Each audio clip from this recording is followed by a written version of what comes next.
ಪ್ರಭು ಯೇಸುವಿನಲ್ಲಿ ಅನುಗ್ರಹಿತರಾದ ಪ್ರಿಯರೇ, daily blessing ಅಲ್ಲಿ ದೇವರ ವಾಕ್ಯವನ್ನು ಶ್ರದ್ಧೆಯಿಂದ, ನಿರೀಕ್ಷೆಯಿಂದ, ಪ್ರಾರ್ಥನೆಯೊಂದಿಗೆ ಆಲಿಸುವ ಎಲ್ಲ ಆತ್ಮೀಯರಿಗಾಗಿ ಇಂದು ಆಲಿಸುವ ದೇವರ ವಾಕ್ಯದಲ್ಲಿ ಸಮರ್ಪಿಸಿ ಪ್ರಾರ್ಥಿಸುತ್ತೇನೆ. ದೇವರು ನಿಮ್ಮನ್ನು ಸಮೃದ್ಧಿಯಾಗಿ ಅನುಗ್ರಹಿಸುತ್ತಾರೆ. ದೇವರ ಕಾರ್ಯ ನೀವು ಪ್ರಾರ್ಥಿಸುವ ವಿಷಯದಲ್ಲಿ ಉಂಟಾಗಲಿ. ಆಮೇನ್.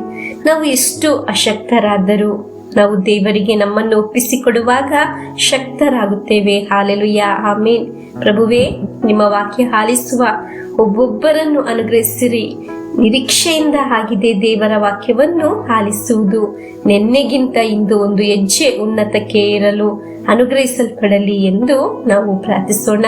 ನಮ್ಮ ಜೀವನ ಅದು ಒಂದು ಅನುಭವವಾಗಲಿ. ಇಂದು ವಾಕ್ಯ ಆಲಿಸುವ ನಿಮ್ಮೆಲ್ಲರಿಗಾಗಿ ಪ್ರಾರ್ಥಿಸುತ್ತೇನೆ ಎಂದು ದೇವರ ಕೃಪೆ ಅನುಭವಿಸಲು ನಿಮಗೆ ಸಾಧ್ಯವಾಗಲಿ.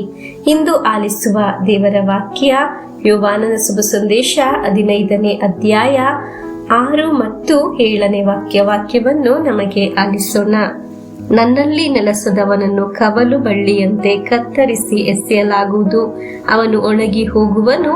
ಒಣಗಿದ ಕವಲುಗಳನ್ನು ಒಟ್ಟುಗೂಡಿಸಿ ಬೆಂಕಿಯಲ್ಲಿ ಸುಟ್ಟು ಹಾಕಲಾಗುವುದು.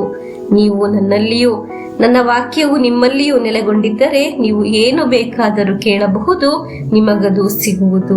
ಪ್ರಿಯರೇ, ನಾವು ಜೀವನದಲ್ಲಿ ನೋಡಿದ್ದೇವೆ ಒಣಗಿ ಹೋದ ಜೀವನಗಳು. ನಿರೀಕ್ಷೆಗಳನ್ನು ಇರುವವರನ್ನು ಕಂಡಿದ್ದೇವೆ, ಕನಸು ಕಾಣುವವರನ್ನು ಕಂಡಿದ್ದೇವೆ. ಬಹಳ ನಿರೀಕ್ಷೆಯಿಂದ ಜೀವಿಸಿ ಈಗ ಒಂದು ತರದ ಮುಂದೆ ಸಾಗಲು ಸಾಧ್ಯವಾಗದೇ ಇರುವ ಒಣಗಿ ಹೋದ ಅವಸ್ಥೆಗಳನ್ನು ನಾವು ಕಂಡಿದ್ದೇವೆ.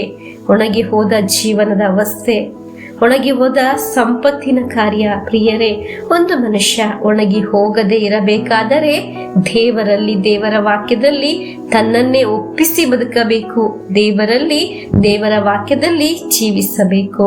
ಡೈಲಿ ಬ್ಲೆಸ್ಸಿಂಗ್ ಅಲ್ಲಿ ವಾಕ್ಯ ಆಲಿಸುವ ನಾವು ದೇವರಲ್ಲಿ, ದೇವರ ವಾಕ್ಯದಲ್ಲಿ ನಮ್ಮನ್ನೇ ಸಮರ್ಪಿಸಿ ನಿಂತವರು.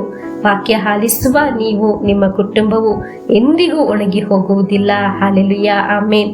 ನಮಗೆ ದೇವರಲ್ಲಿ, ದೇವರ ವಾಕ್ಯದಲ್ಲಿ ಒಂದಾಗಿ ನಿಲ್ಲೋಣ.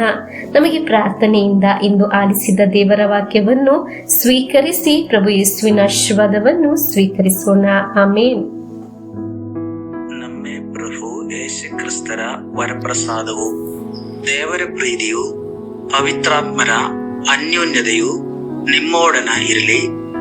ರೋಗದಿಂದ, ಅಪಘಾತದಿಂದ, ವಂಚನೆಯಿಂದ, ನಿರಾಶೆಯಿಂದ ಸ್ವರ್ಗದ ದೇವರು ನಿಮ್ಮನ್ನು ಅದ್ಭುತವಾಗಿ ಸಂರಕ್ಷಿಸಲಿ.